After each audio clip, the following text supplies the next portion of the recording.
I would say I've been tapped in and grinding my ass off and all that, but really I've been in a constant state of meditation and contemplation and visualization.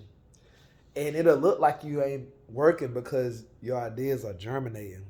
You're assimilating these ideas. But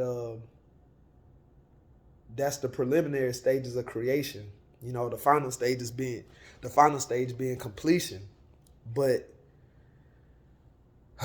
this is a time right now where you need to be drawing on that power that's within you. You got like an inexhaustible resource or inexhaustible reservoir of energy that you could draw on because your nature is God.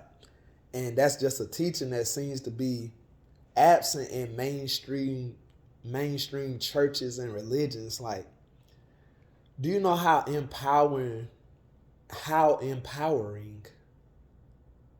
that concept or understanding is? To know that you are not separate from God, but that God is within you. That you won't ever die, essentially. You always were and always will be. You never began and you won't ever end.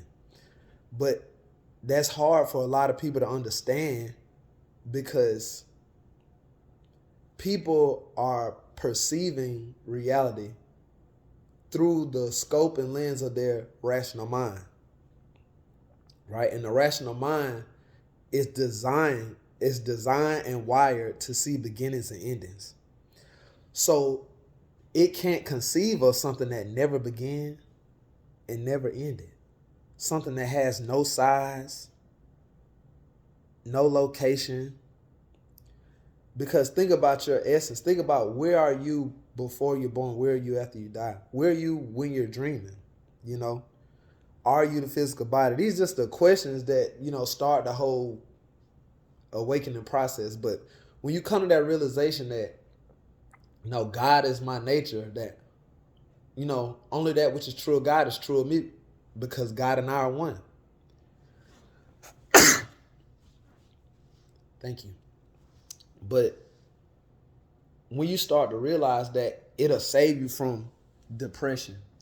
It'll save you from the destructive emotions that are a byproduct of trying to survive in today's capitalistic society. Do you feel what I'm saying right now? Like, this shit get tough out here.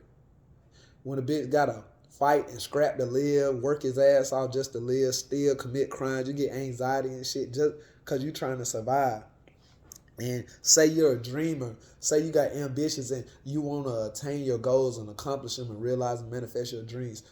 It's easier said than done oftentimes, but it's possible. But I feel like a pivotal prerequisite to accomplishing your dreams, right? Oftentimes is the realization that you can do it. You have what it takes. Why? Because essentially, and by essentially, I mean the core essence of your being is God. You are this procreative energy. You were conceived through a procreative act. You are composed of procreative energy that can't be created or destroyed because it always was. It was never born and won't ever die. Science and spirituality saying the same thing. The whole purpose of science, the scientific revolution, was to find God in nature. Go look it up. Galileo, Pascal, all the motherfuckers were saying God is in mathematics. But that's my message for today, is to remember, whenever you feel like giving up, how you going to give up on God? How you going to relinquish your power over the situation? We are the masters of all circumstance. It might be a strong emotion that you're subjected to, right? But you can overcome it. You can transmute it. You can change a destructive emotion like rage and transmute it and let it be fuel for your creative works. It's easier said than done, but you can do it. How? I think I'll save the how for the next episode.